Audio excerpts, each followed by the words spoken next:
is better than yours. I believe na bawat sa atin dito mga kapatid ay nagpaplano tayo ng magandang bagay para po sa atin pong mga buhay, sa atin pong mga future mga kapatid. Di ba wala sa vocabulary nyo na mapahamak yung buhay mo? Amen. At wala rin sa inagap natin mga kapatid, salamat sa biyaya ng Diyos, wala sa inagap natin na nandito ka ngayon. Plano mo ba to? Di ba hindi mga kapatid?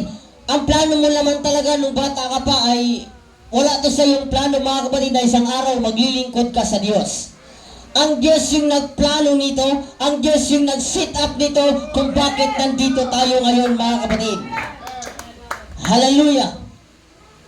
Ibig sabihin, ang Diyos yung may layunin sa buhay natin. Diba? Iba yung nagsisikap ka mga kapatid, gusto nag-aaral ka, hindi yan yung pinaka-purpose natin. Amen. Yan ay pag-abot natin ng ating pong mga pangarap. Amen. In life, the journey is equally important with the destination. Sa buhay daw po, yung paglalakbay ay kapantay ang halaga niya sa ating pong destinasyon. Amen. Hindi ka pwedeng makarating sa iyong destinasyon kung hindi ka maglalakbay mga kapatid. Di ba, pangarap mo maging teacher, hindi ka pwedeng maging teacher kung hindi ka mag-aaral ng pagka-teacher. Hindi ka maging pwedeng pulis kung hindi ka mag-aral o mag-undergo para maging pulis ka mga kapatid. Amen. God wants us to eagerly await for the fulfillment of our destiny as well as to enjoy the journey all together. Ang gusto ng Diyos kasi tayo, di ba gusto natin?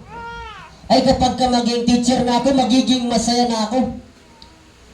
Pag makapagtapos ako ng pag-aaral, kung maging doktor ako, magiging masaya na siguro ako. Dapat mga kapatid, habang naglalakbay ka pa lang sa pagiging doktor o sa pagiging teacher, dapat ini-enjoy mo yung proseso. Dapat ini-enjoy mo yung pag-aaral.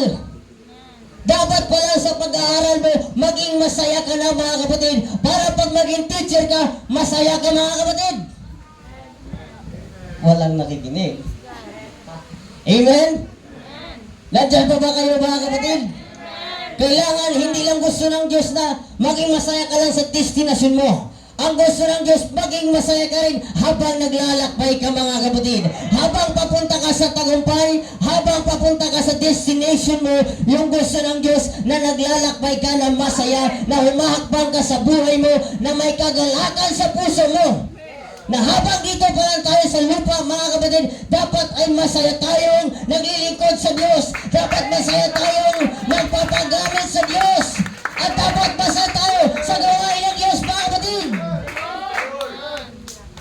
Hindi lang kayo, ay pag mapalangit ako, masaya talaga ako. Hindi mga kapatid, dapat dito pa lang habang naglilingkod tayo sa Diyos. Habang dito pa lang tayo sa lupa, habang dito pa lang tayo mga kapatid, sa balat ng lupa, dapat maging masaya na tayo sa presensya ng ating dakilang Panginoon. Bakit doon? Walang hanggang kasiyahan na ang ating mararanasan mga kapatid. Pero yung totoo, ayaw talaga natin ng proseso mga kapatid, di ba? Yung gusto natin pagpapala na kagad, ayaw na natin ng pagsunod. Gusto natin